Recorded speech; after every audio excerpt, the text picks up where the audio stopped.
ಎಲ್ರಿಗೂ ನಮಸ್ಕಾರ. Welcome to but talks with Pranav Bhat.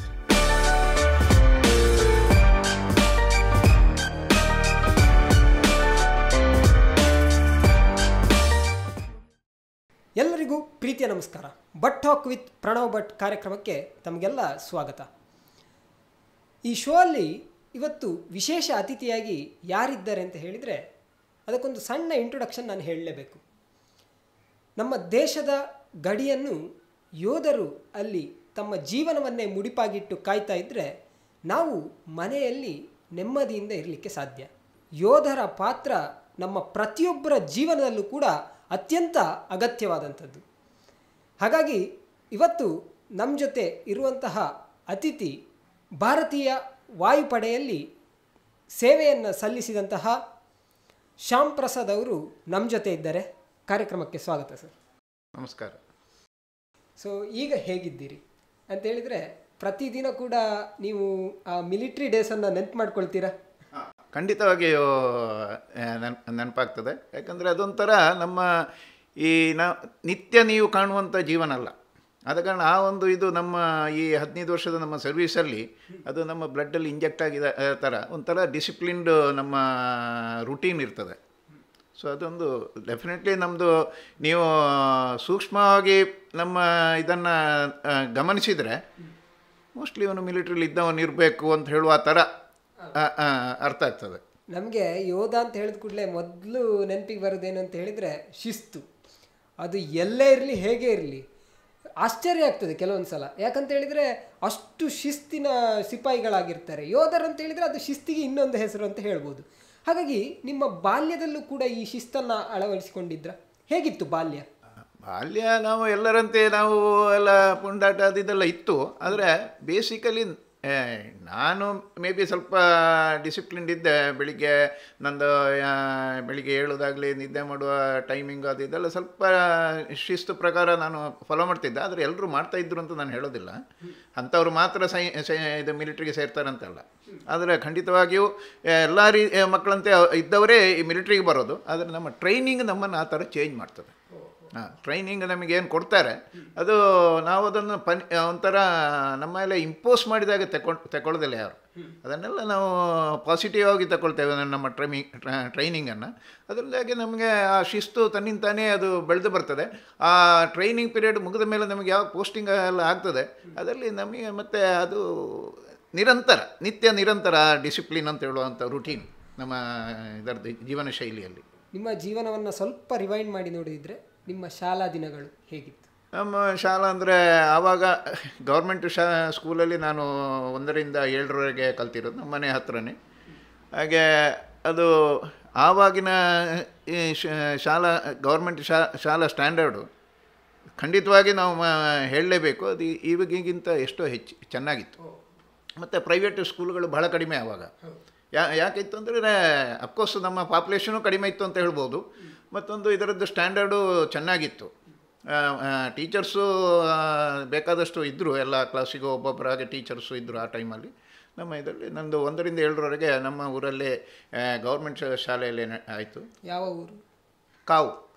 ಇದು ಪುತ್ತೂರು ತಾಲೂಕೆ ಕಾವು ಅಂತ ಹೇಳುವ ಊರಿನಲ್ಲಿ ನಂದು ಬಾಲ್ಯದ ಎಜುಕೇಷನ್ ಆಯಿತು. ಅಲ್ಲಿ ನಂತರ ನಂದು ಹೈಸ್ಕೂಲು ಅಲ್ಲಿಯೇ ಪಕ್ಕದಲ್ಲಿ ಒಂದು ಪ್ರೈವೇಟ್ ಹೈಸ್ಕೂಲಿಗೆ ಹೋದೆ. ಯಾಕಂದರೆ ಪಕ್ಕದಲ್ಲಿ ಎಲ್ಲಿಯೂ ನಮ್ಮದಲ್ಲಿ ಹೈಸ್ಕೂಲ್ ಇರಲಿಲ್ಲ. ಮತ್ತು ನೆಕ್ಸ್ಟ್ ಇದ್ದಿದ್ದು ಪುತ್ತೂರಲ್ಲಿ. ಹಾಗಾಗಿ ಅಲ್ಲಿ ಒಂದು ಹೊಸ್ತು ಹೈಸ್ಕೂಲು ಆಗಿತ್ತು. ಅದು ಬಹಳ ಚೆನ್ನಾಗಿತ್ತು.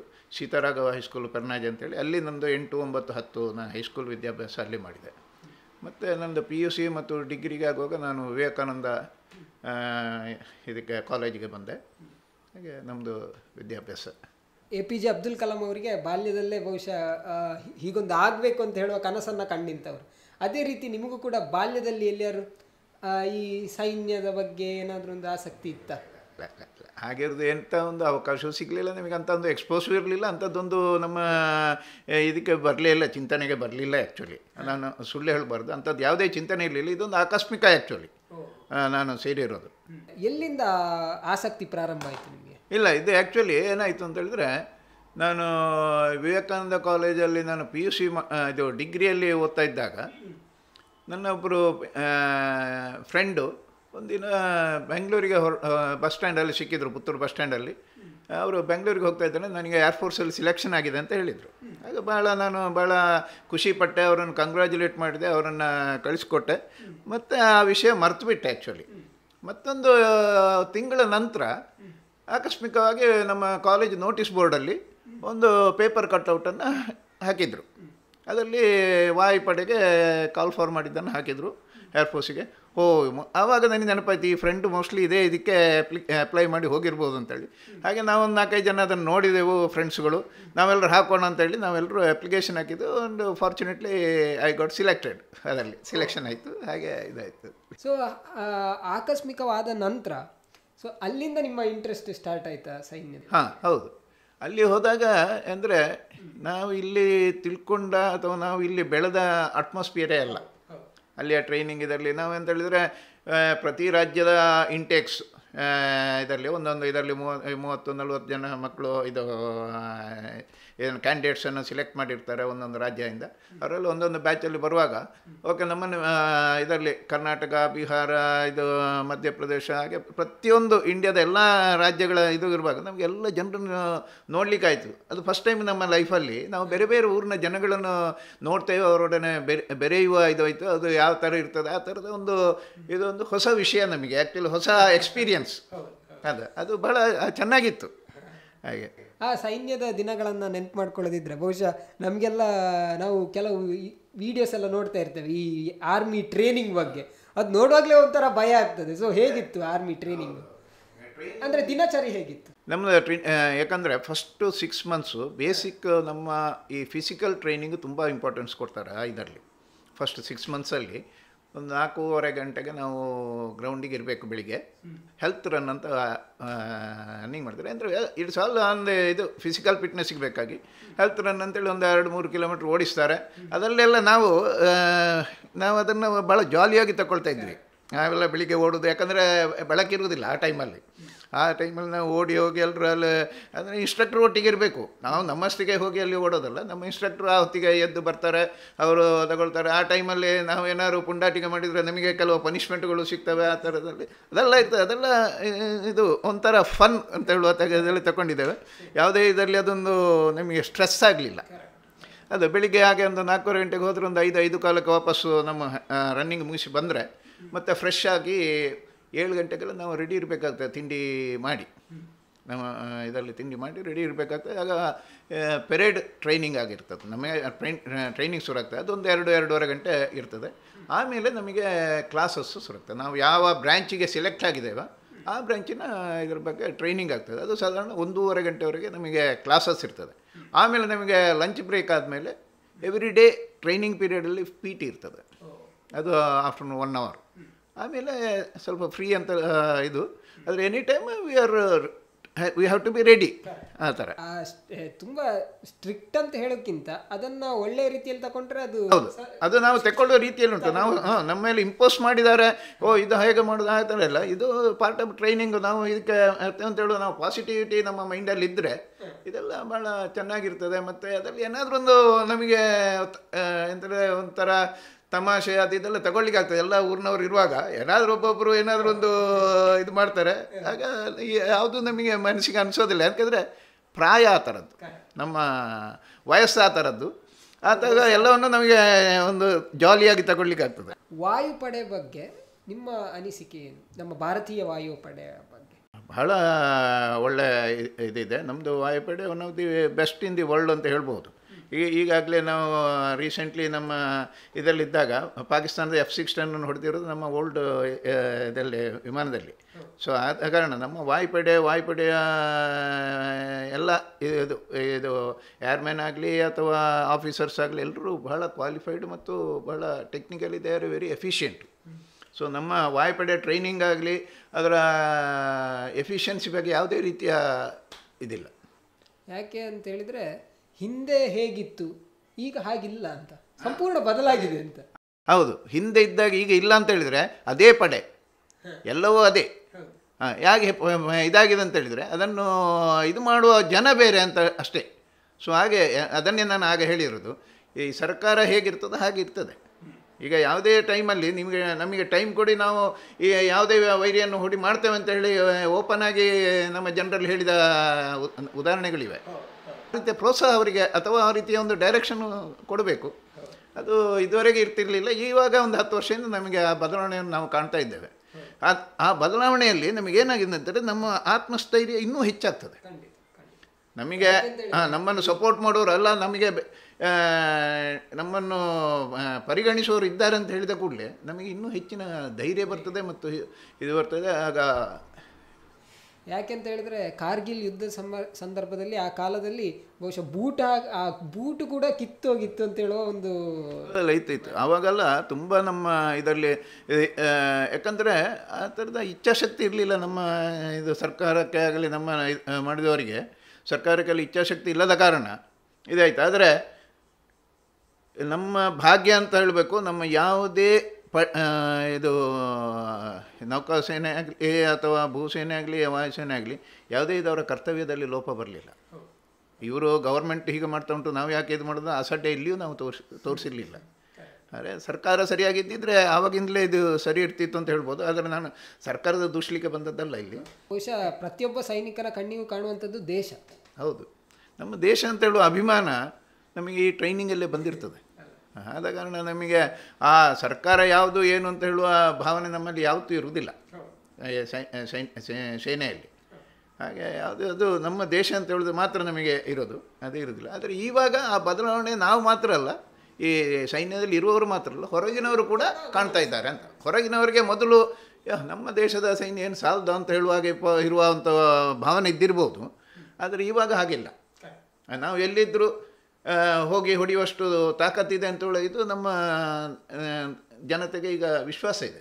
ಅದು ವಿಶ್ವಾಸ ಬಂದಿರೋದು ಇದೇ ಜನರು ಮೊದಲಿದ್ದವರಿಂದಲೇ. ಆದರೆ ಅದನ್ನು ಚುಕ್ಕಾಣಿ ಹಿಡಿದವರು ಬೇರೆ ಅಂತ ಅಷ್ಟೇ. ಮುಖ್ಯವಾಗಿ ಕೇಳುವಂಥದ್ದು, ವಾಯುಪಡೆಯಲ್ಲಿ ನಿಮ್ಮ ಜವಾಬ್ದಾರಿ ಏನಿತ್ತು? ನಾನು ಆ್ಯಕ್ಚುಲಿ ರಾಡಾರ್ ಆಪರೇಟರ್ ಆಗಿ ಸೆಲೆಕ್ಷನ್ ಆಗಿರೋದು. ಹಾಗೆ ಅದರಲ್ಲಿ ಅಂತ ಹೇಳಿದರೆ ನಮ್ಮದು ರಾಡರ್ ಇದು ಮೇಯ್ನ್ ಇದುವೇ ಪಾರ್ಟ್. ಇದಕ್ಕೆ ನಮ್ಮ ಯಾವುದೇ ವಿಮಾನ ಹೋಗಬೇಕು ಅಂತಾದರೆ ಅದಕ್ಕೊಂದು ಗೈಡೆನ್ಸ್ ಬೇಕು. ಎಲ್ಲಿ ಹೋಗಬೇಕು, ಅವನು ಪೈಲಟಿಗೆ ಒಂದು ಗೈಡೆನ್ಸ್ ಬೇಕಲ್ವ, ಯಾವ ಡೈರೆಕ್ಷನಲ್ಲಿ ಹೋಗಬೇಕು, ಎಷ್ಟು ಹೈಟಲ್ಲಿ ಹೋಗಬೇಕು, ಎಲ್ಲಿ ಇದೆ, ಎಲ್ಲಿ ಶತ್ರು ಇದಿದೆ, ಅದನ್ನೆಲ್ಲ ನಾವು ಕೊಡುವಂಥ ಇದು ಅವರಿಗೆ ಗೈಡೆನ್ಸು ಇದೆಲ್ಲ ಮಾಡುವಂಥ ಕೆಲಸ ಈ ರಾಡಾರ್ ಆಪರೇಟರ್. ನಾವು ರಾಡಾರ್ ಆಪರೇಟರ್ ಮಾಡಿದ್ರೆ ಅದು ರೈಟ್ ಫ್ರಮ್ ಇದು ವಿಮಾನ ಟೇಕ್ ಆಫ್ ಆದ್ದರಿಂದ ಅದನ್ನು ನಾವು ಕಂಟ್ರೋಲ್ ಮಾಡ್ತಾ ಇರ್ತೇವೆ. ಪೈಲಟ್ಗೆ ಇದು ಕೊಡಲಿಕ್ಕೆ ಅದಕ್ಕೆ ಟೀಮ್ ಇದೆ, ಒಬ್ಬನೇ ಅಂತಲ್ಲ, ಅದೊಂದು ಫುಲ್ ಟೀಮ್ ಇದೆ, ಫುಲ್ ಸೆಟಪ್ ಇದೆ. ಅದರಲ್ಲಿ ಹಾಗೆ ಇದ್ದಾರೆ. ಅದಕ್ಕೆ ಟ್ರೈನ್ಡ್ ಆಫೀಸರ್ಸು ಇದ್ದಾರೆ. ಈ ಪೈಲಟ್ಗಳಿಗೆ ಯಾವ ಥರ ಡೈರೆಕ್ಷನ್ ಕೊಡಬೇಕು ಏನು ಅಂತ. ಯಾಕಂದರೆ ಈ ಎನಿಮಿ ಇದರ ಫ್ಲೈಟ್ನ ಡೈರೆಕ್ಷನು, ಅದರ ಹೈಟು, ಅದರ ಸ್ಪೀಡ್ ನೋಡಿಕೊಂಡು ಇವನಿಗೆ ಡೈರೆಕ್ಷನ್ ನಾವು ಕೊಡಬೇಕಾಗುತ್ತೆ.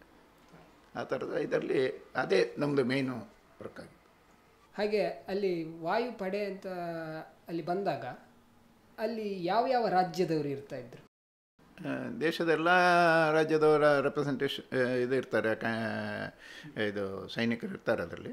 ಹಾಗೆ ನಾವೆಲ್ಲ ಇದು ಟ್ರೈನಿಂಗ್ ಮುಗಿದಲ್ಲಿ ಹೋಗುವಾಗ ಎಲ್ಲ ರಾಜ್ಯದವರು ಒಟ್ಟೊಟ್ಟಿಗೆ ಇರ್ತಾರೆ. ಟ್ರೈನಿಂಗಲ್ಲಾದರೆ ನಮ್ಮದು ರಾಜ್ಯದ್ದು ಬ್ಯಾಚ್ ಇರ್ತದೆ. ಹಾಗೆ ನಮ್ಮವರು ಹೆಚ್ಚಿಗೆ ಇರ್ತಾರೆ ನಮ್ಮೊಟ್ಟಿಗೆ.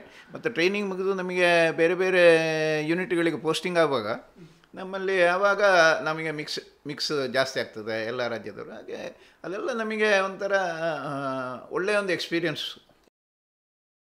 ಹಾಗಾಗಿ ನಮಗೆ ಎಲ್ಲ ಊರಿನವರ ಜೀವನ ಇದು ಶೈಲಿ ಗೊತ್ತಿರ್ತದೆ, ಯಾವ ಥರ ಇರ್ತಾರೆ, ಅವರ ಮೆಂಟ್ಯಾಲಿಟಿ ಯಾವ ಥರ ಇರ್ತದೆ, ಹೇಗೆ ಇರೋದು ಅಂತೇಳಿ ಒಂಥರ ನಮಗೆ ಒಳ್ಳೆಯ ಒಂದು ಎಕ್ಸ್ಪೋಸರ್ ದೇಶದವರು ಎಲ್ಲರ ಬಗ್ಗೆ ಓದಿದೆ. ಹಾಗಾಗಿ ನಮಗೇನು ಅಂತ ಹೇಳಿದರೆ, ಈಗ ಸಾಮಾನ್ಯವಾಗಿ ನಾವು ಯಾವುದೇ ಊರಿಗೆ ಈಗ ಹೋದರೂ ಯಾರು ಒಬ್ಬ ಮಾತಾಡೋಗಳೇ ನೀನು ಆ ಊರಿನವನಂತ ಕೇಳುವಷ್ಟು ನಮಗೆ ಗೊತ್ತಿರ್ತದೆ. ಅವರ ಮಾತಿನ ಶೈಲಿಯಲ್ಲಿ ಅವನು ಇದರಲ್ಲಿ ಗೊತ್ತಾಗ್ತದೆ ನಮಗೆ. ಮೋಸ್ಟ್ಲಿ ಇವನು ಮಹಾರಾಷ್ಟ್ರದವನಿರಬೇಕು, ಇವನು ಬಿಹಾರದವನು ಇರಬೇಕು, ಆ ಥರ. ಹಾಗಾದರೆ ಆರ್ಮಿಗೆ ಹೋಗೋದ್ರಿಂದ ಅದು ಒಂದು ಬೆನಿಫಿಟ್.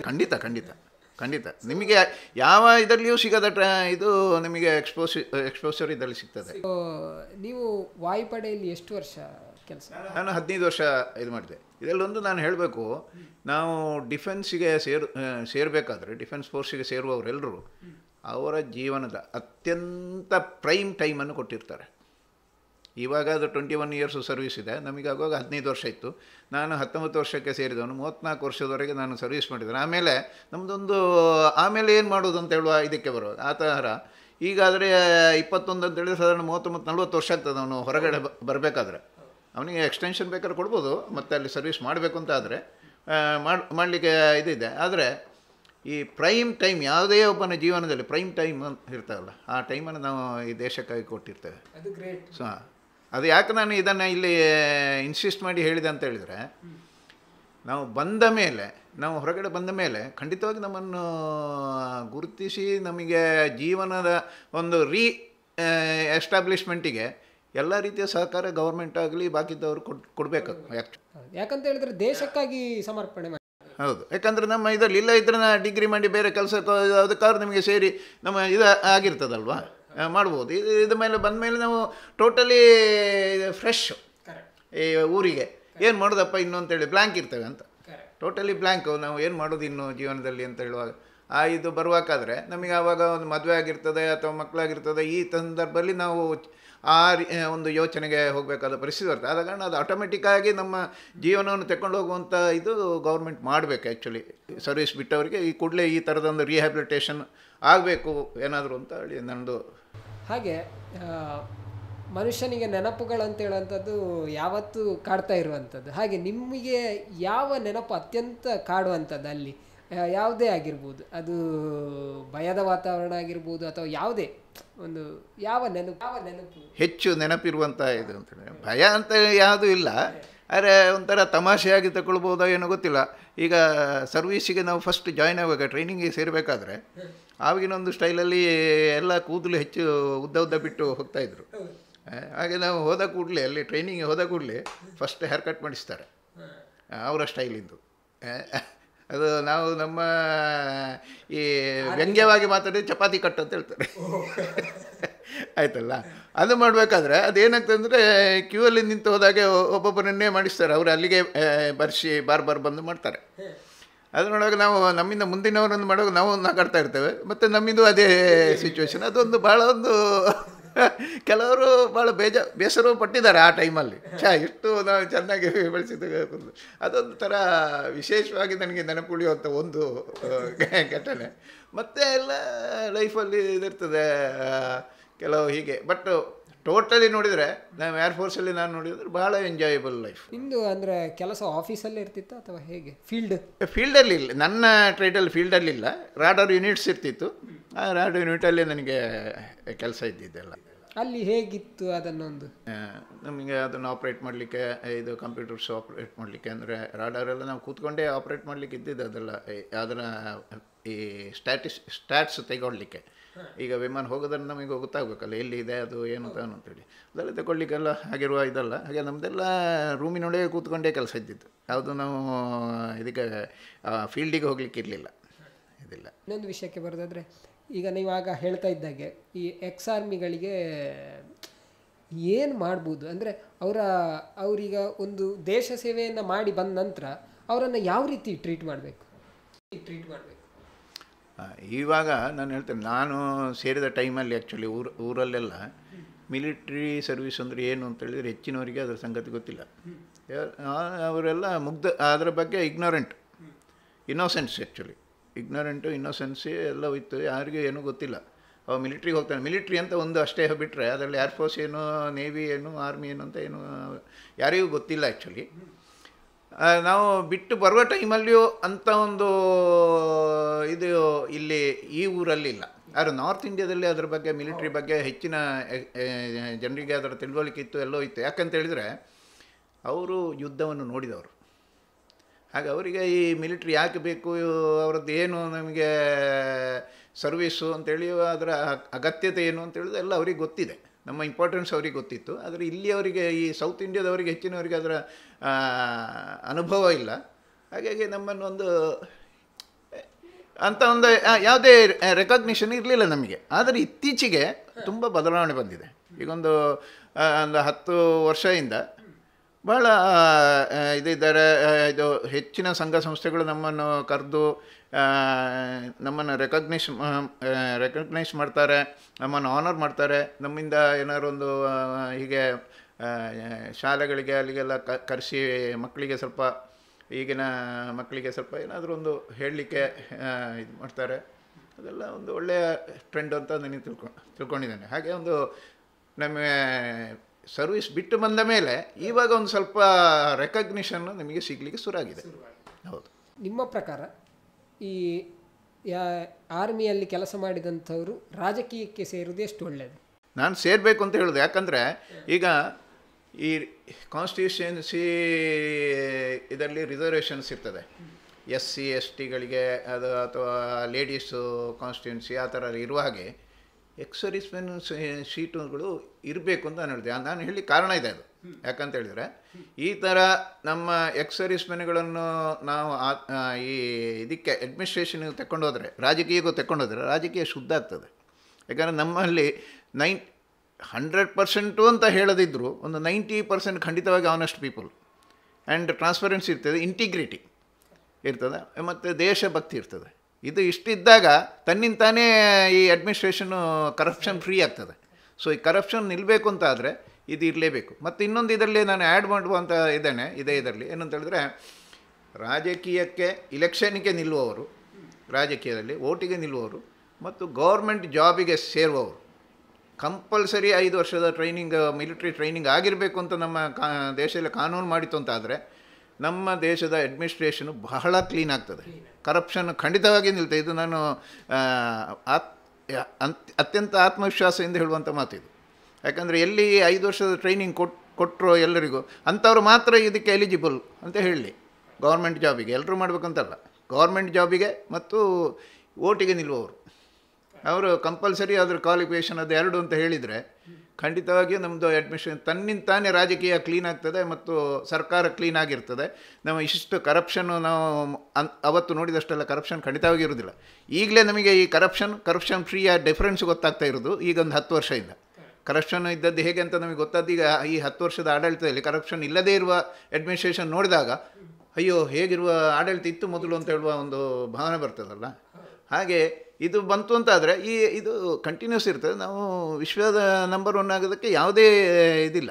ಮತ್ತೆ ಆರ್ಮಿಯಲ್ಲಿ ಕೆಲಸ ಮಾಡಿದಂಥವರು ತುಂಬ ಜನ ಇದ್ದಾರೆ. ಈಗಲೇ ನೀವು ಯಾವುದೇ ಈಗ ನಿಮಗೆ ಇದು ಗೌರ್ಮೆಂಟ್ ಜಾಬಲ್ಲಿ ಇದಿತ್ತು, ರಿಸರ್ವೇಷನ್ ಇದೆ, ಇವಾಗ ಸ್ವಲ್ಪ ಕಡಿಮೆ ಇದೆ. ಬಟ್ ಇದ್ದಾಗ ಸೇರಿದವರು ನೀವು ನೋಡಿದರೆ ಯಾವುದೇ ಗೌರ್ಮೆಂಟ್ ಆಫೀಸ್ಗಳಲ್ಲಿ ನೀವು ನೋಡಿದರು ಅವರ ಸರ್ವಿಸ್ ಖಂಡಿತವಾಗಿಯೂ ಡೈರೆಕ್ಟ್ ಎಂಟ್ರಿ ಆದವರಿಗಿಂತ ಚೆನ್ನಾಗಿದೆ. ಅವ್ರದ್ದು ಪೀಪಲ್ ಫ್ರೆಂಡ್ಲಿ ಮತ್ತೊಂದು ಫಾಸ್ಟ್, ಜನರಿಗೆ ಸ್ಪಂದನೆ ಬಹಳ ಸ್ಪೀಡಲ್ಲಿ ಆಗ್ತದೆ.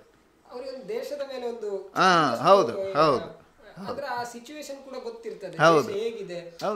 ಮತ್ತು ಯಾರನ್ನು ಕಾಯಿಸುವ ಇದು ಪಂಚಾಯತಿಗಿಲ್ಲ. ಅದರಲ್ಲಿ ಯಾರು ಬಂದರೆ ಅವರ ಕೆಲಸ ಫಸ್ಟ್ ಮುಗಿಸೋದು, ಅದನ್ನು ಪೆಂಡಿಂಗ್ ಇಡೋದು, ನೀನು ನಾಳೆ ಬಾ ನಾಡಿದ್ದು ಬಾ ಅಂತ ಹೇಳೋ ಪ್ರಶ್ನೆ ಇಲ್ಲ. ಇದು ನಾನೇ ನೋಡಿದ್ದೇನೆ ಹೇಗೆ ಮಾಡ್ತಾರೆ ಅಂತೇಳಿ. ಅದನ್ನು ನೋಡಿ ಹೇಳ್ತಾ ಇರೋದು. ಅಂದರೆ ಎಕ್ಸ್-ಸರ್ವಿಸ್ಮೆನ್ಗಳು ಈಗ ಬ್ಯಾಂಕಲ್ಲಿದ್ದಾರೆ, ಈ ಗೌರ್ಮೆಂಟ್ ಆಫೀಸ್ಗಳಲ್ಲಿದ್ದಾರೆ, ಎಲ್ಲ ಇದರಲ್ಲಿ ಪ್ರತಿಯೊಬ್ಬರು ಇರುವವರು ಸಾಧಾರಣ ಎಲ್ಲರೂ ಅಂತ ಹೇಳ್ಬೋದು ಕ್ಲೀನ್ ಹ್ಯಾಂಡ್ಸ್, ಯಾರು ಕರಪ್ಷನ್ ಇಲ್ಲ. ಈಗ ಎಷ್ಟೋ ಜನ ಪಂಚಾಯತ್ ಲೆವೆಲಲ್ಲಿ PDO ಅಲ್ಲಾದವರು ಇದ್ದಾರೆ, ನಮ್ಮ ಇದರಲ್ಲಿ ಪೊಲೀಸ್ ಡಿಪಾರ್ಟ್ಮೆಂಟಲ್ಲಿ ಇರುವವರು ಇದ್ದಾರೆ, DIG ರ್ಯಾಂಕಲ್ಲೆಲ್ಲ ಕೂಡ ಇದ್ದಾರೆ, SI ಇದು ಇನ್ಸ್ಪೆಕ್ಟರ್ DOSP ಎಲ್ಲ ಆದವರು ಇದ್ದಾರೆ, ಎಲ್ಲ ಕ್ಲೀನ್ ಆಗಿದ್ದಾರೆ.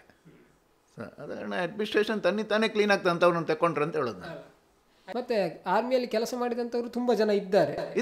ಈಗಲೇ ನೀವು ಯಾವುದೇ ಈಗ ನಿಮಗೆ ಇದು ಗೌರ್ಮೆಂಟ್ ಜಾಬಲ್ಲಿ ಇದಿತ್ತು, ರಿಸರ್ವೇಷನ್ ಇದೆ, ಇವಾಗ ಸ್ವಲ್ಪ ಕಡಿಮೆ ಇದೆ. ಬಟ್ ಇದ್ದಾಗ ಸೇರಿದವರು ನೀವು ನೋಡಿದರೆ ಯಾವುದೇ ಗೌರ್ಮೆಂಟ್ ಆಫೀಸ್ಗಳಲ್ಲಿ ನೀವು ನೋಡಿದರು ಅವರ ಸರ್ವಿಸ್ ಖಂಡಿತವಾಗಿಯೂ ಡೈರೆಕ್ಟ್ ಎಂಟ್ರಿ ಆದವರಿಗಿಂತ ಚೆನ್ನಾಗಿದೆ. ಅವ್ರದ್ದು ಪೀಪಲ್ ಫ್ರೆಂಡ್ಲಿ ಮತ್ತೊಂದು ಫಾಸ್ಟ್, ಜನರಿಗೆ ಸ್ಪಂದನೆ ಬಹಳ ಸ್ಪೀಡಲ್ಲಿ ಆಗ್ತದೆ. ಅಂದರೆ ಆ ಸಿಚುವೇಶನ್ ಕೂಡ ಗೊತ್ತಿರ್ತದೆ, ದೇಶ ಹೇಗಿದೆ. ಮತ್ತು ಯಾರನ್ನು ಕಾಯಿಸುವ ಇದು ಪಂಚಾಯತಿಗಿಲ್ಲ. ಅದರಲ್ಲಿ ಯಾರು ಬಂದರೆ ಅವರ ಕೆಲಸ ಫಸ್ಟ್ ಮುಗಿಸೋದು, ಅದನ್ನು ಪೆಂಡಿಂಗ್ ಇಡೋದು, ನೀನು ನಾಳೆ ಬಾ ನಾಡಿದ್ದು ಬಾ ಅಂತ ಹೇಳೋ ಪ್ರಶ್ನೆ ಇಲ್ಲ. ಇದು ನಾನೇ ನೋಡಿದ್ದೇನೆ ಹೇಗೆ ಮಾಡ್ತಾರೆ ಅಂತೇಳಿ. ಅದನ್ನು ನೋಡಿ ಹೇಳ್ತಾ ಇರೋದು. ಅಂದರೆ ಎಕ್ಸ್-ಸರ್ವಿಸ್ಮೆನ್ಗಳು ಈಗ ಬ್ಯಾಂಕಲ್ಲಿದ್ದಾರೆ, ಈ ಗೌರ್ಮೆಂಟ್ ಆಫೀಸ್ಗಳಲ್ಲಿದ್ದಾರೆ, ಎಲ್ಲ ಇದರಲ್ಲಿ ಪ್ರತಿಯೊಬ್ಬರು ಇರುವವರು ಸಾಧಾರಣ ಎಲ್ಲರೂ ಅಂತ ಹೇಳ್ಬೋದು ಕ್ಲೀನ್ ಹ್ಯಾಂಡ್ಸ್, ಯಾರು ಕರಪ್ಷನ್ ಇಲ್ಲ. ಈಗ ಎಷ್ಟೋ ಜನ ಪಂಚಾಯತ್ ಲೆವೆಲಲ್ಲಿ ಪಿ ಡಿ ಒ ಅಲ್ಲಾದವರು ಇದ್ದಾರೆ, ನಮ್ಮ ಇದರಲ್ಲಿ ಪೊಲೀಸ್ ಡಿಪಾರ್ಟ್ಮೆಂಟಲ್ಲಿ ಇರುವವರು ಇದ್ದಾರೆ, DIG ರ್ಯಾಂಕಲ್ಲೆಲ್ಲ ಕೂಡ ಇದ್ದಾರೆ, SI ಇದು ಇನ್ಸ್ಪೆಕ್ಟರ್ DOSP ಎಲ್ಲ ಆದವರು ಇದ್ದಾರೆ, ಎಲ್ಲ ಕ್ಲೀನ್ ಆಗಿದ್ದಾರೆ. ಅದನ್ನು ಅಡ್ಮಿನಿಸ್ಟ್ರೇಷನ್ ತಾನೇ ಕ್ಲೀನ್ ಆಗ್ತದೆ ಅಂತ ಅವ್ರನ್ನ ತಗೊಂಡ್ರೆ ಅಂತ ಹೇಳೋದು ನಾನು. ಹಾಗೆ ಇನ್ನೊಂದು ಎಂತಂತ ಹೇಳಿದರೆ, ನಮ್ಮಲ್ಲಿ ಆರ್ಮಿಗೆ ಸೇರೋದು ಅಂತ ಹೇಳಿದರೆ ಈ ದಕ್ಷಿಣ ಕನ್ನಡದಲ್ಲಿ ಸ್ವಲ್ಪ ನೀವು ಹೇಳಿದಾಗೆ ಹಿಂದೇಟಾಗ್ತಾರೆ. ಯಾಕಂತ ಹೇಳಿದ್ರೆ ಅದರಲ್ಲೂ ಎಸ್ಪೆಷಲಿ ತಂದೆ ತಾಯಿಗಳು ಸ್ವಲ್ಪ ಹೆದರಿಕೆ ಇರ್ತದೆ, ನಂಗಿರೋದು ಒಬ್ಬರೇ ಮಗು ಆಗಿರ್ಬೋದು, ಅದನ್ನು ನಾವು ಆರ್ಮಿಗೆ ಕಳಿಸೋದು ಹೇಗೆ ಅಂತ. ಸೊ ನಿಮ್ಮ ಫ್ಯಾಮಿಲಿ ಕೂಡ ಹೇಗಿತ್ತು ಅಂದರೆ ಕಳಿಸಿದ್ರು? ಇಲ್ಲ ಇಲ್ಲ ನಮಗೆ ಆ ಥರದ ಒಂದು ಪ್ರಾಬ್ಲಮ್ ಬರಲಿಲ್ಲ. ಆದರೆ ನೀವು ಹೇಳಿದ ಇದು ಚಿಂತನೆ ಇರ್ತದೆ ಎಲ್ಲ ಪೇರೆಂಟ್ಸ್. ಆದರೆ ನಾನು ಹೇಳೋದು ಇಷ್ಟೇ, ಜೀವ ನಮ್ಮ ಕೈಯಲ್ಲಿಲ್ಲ. ಅಷ್ಟೊಂದು ನೀವು ಆರ್ಮಿಗೆ ಸೇರಿಯೇ ಸಾಯಬೇಕು ಅಂತಿಲ್ಲ. ಸಾಯಿದ್ರೆ ಎಲ್ಲಿಯೋ ಈಗ ಎಷ್ಟೋ ಜನ ಅಕಾಲಿಕ ಮೃತ್ಯು ಆಗ್ತದೆ ಇಲ್ಲಿ. ಸೊ ಅದಕ್ಕೇನು ಮಾಡೋಕ್ಕಾಗತ್ತೆ? ಏನು ಮಾಡೋಕ್ಕಾಗಲ್ಲ. ಅಷ್ಟೊಂದು ಅಟ್ಲೀಸ್ಟು ಇಂಥ ಸಂದರ್ಭದಲ್ಲಿ ಇವತ್ತು ದೇಶ ಸೇವೆ ಮಾಡಿದ್ದಾನೆ ಅಂತ ಹೇಳೋ ಒಂದು ಹೆಮ್ಮೆ ನಮಗಿರ್ತದೆ, ಊರಿನವ್ರಿಗಿರ್ತದೆ, ಎಲ್ಲರಿಗಿರ್ತದೆ. ಹಾಗೆ ಈಗ ನಾವು ಎಷ್ಟೋ ಜನ ಜೀವಂತ ಬರಲಿಲ್ವಾ? ಹಾಗೆ ಅದೆಲ್ಲ ಆ್ಯಕ್ಚುಲಿ ಅದೆಲ್ಲ ತುಂಬ ಸಂಕುಚಿತ ಮನೋಭಾವನೆ ಅಂತ ಹೇಳ್ಬೋದು. ನಾನು ಹೇಳೋದು ಅದು ಅಂಥದ್ದಕ್ಕೆ ನಾವು ಪ್ರೋತ್ಸಾಹ ಕೊಡಬಾರ್ದು ಅಂಥ ಚಿಂತನೆಗೆ. ಎಲ್ಲರೂ ಮುಕ್ತವಾಗಿ ಸೇರಬೇಕು ಅಂತ ಹೇಳೋದು ನಾನು. ಯಾರಿಗೆಲ್ಲ ಅವಕಾಶ ಇದೆ ಖಂಡಿತವಾಗಿ ಅವರು ಸೇರಬೇಕು ಆರ್ಮಿಗೆ, ದೇಶ ಸೇವೆ ಮಾಡಬೇಕು. ದೇಶ ಸೇವೆ ಮಾಡಿದರೆ ನಮ್ಮ ಬದುಕೇನು ಮತ್ತೆ. ಈಗ ಅಲ್ಲಿ ಆರ್ಮಿ ಬಿಟ್ಟ ಮೇಲೆ ನಿಮ್ಮದು ಅಂದರೆ ಲೈಫ್ ಹೇಗಿದೆ ಸರ್? ಈಗಲೂ ಹೇಗಾಗ್ತದೆ ಅಂತ ಹೇಳಿದರೆ, ನಮ್ಮ ದೇಶದ ಬಗ್ಗೆ ಯಾರಾದರೂ ನೆಗೆಟಿವ್ ಮಾತಾಡಿದರೆ ಅಥವಾ ಏನಾದರೂ ಹೊರಗಡೆಯಿಂದ ಯಾರು ಏನಾದರೂ ನಮ್ಮ ದೇಶದ ಬಗ್ಗೆ ಹೇಳಿದರೆ ಇವಾಗಲೂ ನಮ್ಮ ರಕ್ತ ಕುದೀತದೆ. ಯಾಕಂದರೆ ಇರುವುದನ್ನಲ್ಲ ಇಲ್ಲದನ್ನು ಹೇಳುವಾಗ, ಇರುವುದನ್ನು ಹೇಳುವಾಗಲೂ ಬೇಸರ ಆಗ್ತದೆ. ಯಾರು ಏನಾದ್ರು ನಮ್ಮ ದೇಶದಲ್ಲಿ ಸ್ವಲ್ಪ, ಈಗ ನಾವು 100% ಪರ್ಫೆಕ್ಟ್ ಅಲ್ಲ ನಮ್ಮ ದೇಶದಲ್ಲಿ, ಎಷ್ಟೋ ನ್ಯೂನತೆಗಳಿವೆ, ಅದೆಲ್ಲ ಇಂಪ್ರೂವ್ ಆಗಬೇಕು, ಆಗ್ತಾ ಉಂಟು. ಅದನ್ನೆಲ್ಲ ಯಾರು ಈಗ ಪಾಯಿಂಟ್ ಔಟ್ ಮಾಡಿದರೆ ಎಸ್ ನಮಗೆ ಬೇಸರ ಆಗ್ತದೆ, ಹೌದು ನಾವು ಇನ್ನೂ ಇಂಪ್ರೂವ್ ಆಗಬೇಕು ಅದಲ್ಲೆಲ್ಲ ಅಂತೇಳಿ. ಆದರೆ ನಮ್ಮ ದೇಶದಲ್ಲಿ ಅಥವಾ ಹೊರಗಡೆ ಹೋಗಿ ನಮ್ಮ ದೇಶದ ಬಗ್ಗೆ ಬಹಳ ಕೀಳಾಗಿ ಮಾತಾಡಿದರೆ ಎಲ್ಲಿಲ್ಲದ ಸಿಟ್ಟು ಬರ್ತದೆ, ಬ್ಲಡ್ ಕುದೀತದೆ. ಮತ್ತೊಂದು ನಾವೇನು ಮಾಡಬೇಕಂತಾರೆ, ಈಗ ನಮ್ಮ ಮನೆಯ ಸುದ್ದಿ ನಾವು ಹೊರಗಡೆ ಎಲ್ಲ ಹೇಳೋದು, ನಾವು ಎಷ್ಟು ಆಗ್ತದೆ ನಾವು ಸರಿ ಮಾಡಲಿಕ್ಕೆ ಪ್ರಯತ್ನ ಮಾಡಬೇಕು ಅದನ್ನು, ಅಲ್ವಾ? ಹಾಗೆ ಅದನ್ನು ಇದು ಮಾಡಬೇಕು. ಹಾಗೆ ಹೊರಗಡೆ ಹೋಗಿ ಹೇಳೋದು ದೇಶಭಕ್ತ ಅಲ್ಲ. ಯಾರೇ ಆಗಲಿ ನಮ್ಮ ದೇಶನ ಹೊರಗಡೆ ಹೋಗಿ ದೂರ್ತಾನೆ ಅಂತ, ಈಗ ಯಾರೇ ಆಗಲಿ, ಈಗ ನಮ್ಮ ಮನೆಯ ಇದನ್ನು ನಾನು ಹೋಗಿ ನಿಮ್ಮ ಹತ್ರ ಬಂದು ಮಾತಾಡ್ತೇನೆ ಅಂತ ಆದರೆ ನಾನು ಮನೆಯ ಒಬ್ಬ ಒಳ್ಳೆಯ ವ್ಯಕ್ತಿ ಅಲ್ಲ. ಅದನ್ನು ಸರಿಪಡಿಸಲಿಕ್ಕೆ ನಾನು ಪ್ರಯತ್ನ ಮಾಡಬೇಕು. ಹಾಗೆ ಈಗಿನ ಯುವಕರಿಗೆ ನೀವು ಏನು ಹೇಳ್ತೀರಿ? ಅಂದರೆ ಎಷ್ಟೋ ಜನಕ್ಕೆ ಸೈನ್ಯಕ್ಕೆ ಸೇರಬೇಕು ಅಂತ ಇರ್ತದೆ, ಆದರೆ ಅನೇಕ ಕಡೆ ಏನಾಗ್ತದೆ ಅಂತ ಹೇಳಿದ್ರೆ, ಅವರಿಗೆ ಫಿಸಿಕಲ್ ಫಿಟ್ನೆಸ್ಸಲ್ಲಿ ಆಗಿರ್ಬೋದು ಎಲ್ಲೇ ಒಂದು ಕಡೆ ಸೋತು ಬಿಡ್ತಾರೆ. ಆ್ಯಕ್ಚುಲಿ ಅದರ ಬಗ್ಗೆ ಸ್ವಲ್ಪ ಎಕ್ಸ್ಪೋಸರ್ ಈಗ ಸಿಗ್ತಾ ಉಂಟು ಜನರಿಗೆ. ಆದರೆ ಜನರು ಏನು ತಿಳ್ಕೊಂಡ್ರೆ, ಅವ ಆರ್ಮಿಗೆ ಹೋಗೋದ್ರೆ ಎಕ್ಸ್ಟ್ರಾ ಆರ್ಡಿನರಿ ಫಿಸಿಕಲಿ ಫಿಟ್ನೆಸ್ ಇರಬೇಕು ಅವನಿಗೆ, ಹಾಗೆಲ್ಲ ಒಂದು ತಪ್ಪು ಕಲ್ಪನೆ ಇದೆ. ಹಾಗೇನಿಲ್ಲ. ನಾರ್ಮಲ್ ಫಿಟ್ನೆಸ್ ಇದ್ದರೆ ಆಯಿತು, ನಾರ್ಮಲ್ ಫಿಸಿಕ್ ಇದ್ದರೆ ಅವನು ಆರ್ಮಿ ಸೇರ್ಬೋದು. ನಾರ್ಮಲ್ IQ ಇದ್ದರೂ ಸಾಕು, ಬೇರೆ ಏನು ಬೇಡ. ಮತ್ತೆಲ್ಲ ಟ್ರೈನಿಂಗ್ ಕೊಡ್ತದೆ, ಟ್ರೈನಿಂಗ್ ನಮ್ಮನ್ನು ಪ್ರಿಪೇರ್ ಮಾಡ್ತದೆ ಆ್ಯಕ್ಚುಲಿ. ಆದರೆ ನಾನು ಹೇಳೋದು ಈಗಿನವರಿಗೆ ಎಲ್ಲಿ ಅವಕಾಶ ಇದೆ ಖಂಡಿತವಾಗಿಯೂ ಸೇರಿ ನಮ್ಮ ಸೈನ್ಯಕ್ಕೆ, ಯಾವುದೇ ಭಯ ಬೇಡ. ಮತ್ತು ಇವಾಗ ತುಂಬ ಇಂಪ್ರೂವ್ಮೆಂಟ್ ಇದೆ ಸರ್ವೀಸ್, ಅಲ್ಲಿಯ ಕಂಡೀಷನ್ಸು, ಅಲ್ಲಿಯ ಲಿವಿಂಗ್ ಕಂಡೀಷನ್ಸು, ಅಲ್ಲಿಯ ಇದೆಲ್ಲವೂ ತುಂಬ ಇಂಪ್ರೂವ್ಮೆಂಟ್ ಇದೆ. ನನಗೆ ತುಂಬ ಸಹಕಾರ ಇದು ಗೌರ್ಮೆಂಟ್ ಸಿಗ್ತಾ ಉಂಟು. ಸೊ ಎಲ್ಲಿ ಅವಕಾಶ ಸಿಗ್ತದೆ ದಯವಿಟ್ಟು ಸೇರಿ ಅಂತ ಹೇಳೋದು ನಾನು ಎಲ್ಲ ಯುವಕರಿಗೂ. ಯಾಕಂದರೆ ಸೇರಿ ದೇಶ ಸೇವೆ ಮಾಡಿ, ಆವಾಗ ನೀವೇ ಆಗಿಯೇ ಚೇಂಜ್ ಆಗ್ತೀರಿ. ಬದಲಾವಣೆ ನಿಮ್ಮ ಮನಸ್ಸಲ್ಲಿ ಗೊತ್ತಾಗ್ತದೆ ಅವಾಗ. ಈ ಸೈನ್ಯ ಅಂತ ಹೇಳಿದರೆ ಎಲ್ಲರಿಗೂ ಕಾಣುವಂಥದ್ದೇ ಯುದ್ಧ ಅಂತ. ಆದರೆ ಯುದ್ಧ ಮಾತ್ರ ಅಲ್ಲ, ಬೇರೆ ಕೆಲಸ ಕೂಡ ಅಲ್ಲಿ ಇದೆ ಅಂತ ಹೇಳ್ಬೋದಾ? ಯಾವುದೆಲ್ಲ ಇದೆ ಅಂತ ಅಂದರೆ ಎಲ್ಲ ನಮ್ಮ ಈಗ ನೀವು ಯಾವುದೇ ಇದರಲ್ಲಿ ನೋಡಿದ್ರು ಸೈನ್ಯವನ್ನು ಕರೆದ್ರು ಅಂತ ಹೇಳ್ತಾರೆ. ಈಗ ನೆರೆ ಬಂದರು ಸೈನ್ಯವನ್ನು ಕರೆದ್ರು, ಆಯಿತಾ? ಈಗ ನೆರೆ ಬಂತು, ಅವರನ್ನು ರಕ್ಷಣೆ ಮಾಡಬೇಕು ಅಂತಾದರೆ ಆರ್ಮಿಯೂ ಬೇಕು, ಏರ್ಫೋರ್ಸ್ ಬೇಕು, ನೇವಿಯೂ ಬೇಕು. ಆ ಮೂರು ಪಡೆಗಳು ಸೇರಿದರೆ ಆಗ್ತದೆ. ಅವರಿಗೆ ಫುಡ್ ಪ್ಯಾಕೆಟ್ ಅವರಿಗೆ ಡ್ರಾಪ್ ಮಾಡಬೇಕು, ವಿಮಾನ ಬೇಕು, ಹೆಲಿಕಾಪ್ಟರ್ಸ್ ಬೇಕು, ಎಲ್ಲ ಇದು ಹಾಗೆ ಎಲ್ಲ ಇದರಲ್ಲಿ ಇದೆ. ಅಥವಾ ಈಗ ನೀವು ಇದು ಹೇಳಿದಾಗ ಯಾವುದೇ ಅವಘಡಗಳು, ಈಗ ಲ್ಯಾಂಡ್ ಸ್ಲೈಡ್ ಆಯಿತು, ಎಲ್ಲ ಟ್ರ್ಯಾಪ್ ಆಯಿತು ಜನರು, ಅಥವಾ ಏನೋ ಒಂದು ಇದರಲ್ಲಿ ಬೋರ್ವೆಲ್ಲೆಲ್ಲ ಸಿಕ್ಕೋಯ್ತು, ಅಥವಾ ಈಗ ರೀಸೆಂಟ್ಲಿ ನಾವು ಹೌದು ಹಾಗೆಲ್ಲ ಸಂದರ್ಭದಲ್ಲಿ ಇವರಿಗೆ ಸ್ಪೆಷಲ್ ಟ್ರೈನಿಂಗಿನವರು ಇರ್ತಾರೆ ಅದರಲ್ಲಿ, ಅಂಥದ್ದಲ್ಲಿ ಅದೆಲ್ಲ ಯೂಸ್ ಆಗ್ತದೆ, ಇದೆಲ್ಲ ಆಗ್ತದೆ. ಹಾಗೆ ಅಂದರೆ ಬಹುಶಃ ನೀವು ಆರ್ಮಿಗೆ ಸೇರಬೇಕು ಅಂತಾದರೆ ಬರೀ ಯುದ್ಧವೇ ಮಾಡಬೇಕು ಅಂತಿಲ್ಲ, ಅದರಲ್ಲೇ ಬೇರೆ ಬೇರೆ ಸೆಕ್ಟರ್ಗಳಿದೆ. ಇದೆ ಅಲ್ಲ, ಅಲ್ಲೇ ಈಗ ಇಲ್ಲಿಯ ಜನರಿಗೆ ಅದೊಂದು ಥರದ ಒಂದು ತಲೆ ಇದರಲ್ಲಿ ಹೃದಯ ಅಂತ ಹೇಳಿದ್ರೆ ಅವಾಗ ಗನ್ ಹಿಡ್ಕೊಂಡು ಹೋಗೋದಂತ ಅಲ್ಲ. ಯುದ್ಧ ಅಂತ ಹೇಳಿದ್ರೆ ಗನ್ ಹಿಡ್ಕೊಂಡು ಹೋಗೋದಲ್ಲ. ಹಾಗೆ ಯುದ್ಧ ಈಗ ಎಷ್ಟೋ ಮುಂದುವರೆದಿದೆ. ಹಾಗೆ ನಮ್ಮ ಜನರಿಗೆ ಇನ್ನೂ ಅದೇ ಇದರಲ್ಲಿ ಇರಲಿಕ್ಕೂ ಸಾಕು ಕೆಲವರು. ಆದರೆ ಹೆಚ್ಚಿನವರಿಗೆ ಅದು ಗೊತ್ತಿದೆ ಇವಾಗ ಯುದ್ಧ ಅಂದರೆ ಏನು ಅಂತೇಳಿ. ಗನ್ ಹಿಡ್ಕೊಂಡು ಹೋಗೋದೇ ಯುದ್ಧ ಅಲ್ಲ ಈಗ. ಸೊ ಈಗೆಲ್ಲ ಎಲ್ಲವೂ ಡೆವಲಪ್ಡ್ ಇದು. ಹಾಗೆ ಯುದ್ಧ ಯಾವ ಥರದಲ್ಲಿಯೂ ಆಗ್ಬೋದು. ಹಿಂದೆ ದೇಶ ವಿರೋಧಿ ಚಟುವಟಿಕೆಗಳಿಗೆ ಏನಾಗ್ತಿತ್ತು, ಈಗ ಕಡಿಮೆ ಆಗ್ತಾ ಇದೆ ಅಂತ ಅನ್ನಿಸ್ತಾ ಇದೆ. ಅದೇ ಅದು ಕ್ಲಿಯರ್. ಈ 10 ವರ್ಷದ ಅಡ್ಮಿನಿಸ್ಟ್ರೇಷನ್ನ ಪ್ರಭಾವ. ನಾವು ಕರಪ್ಷನ್ ತುಂಬ ಕಡಿಮೆ ನೋಡ್ತಾ ಇದ್ದೇವೆ. ಈ ಥರದ ದೇಶದ್ರೋಹಿಗಳು ಇವರಿಗೆ ಅವರಿಗೆ ದೇ ಆರ್ ಅಕೌಂಟೇಬಲ್ ಅಂತ ಹೇಳುವಾಗ, ಯಾಕಂದರೆ ಅವರಿಗೆ ಈಗ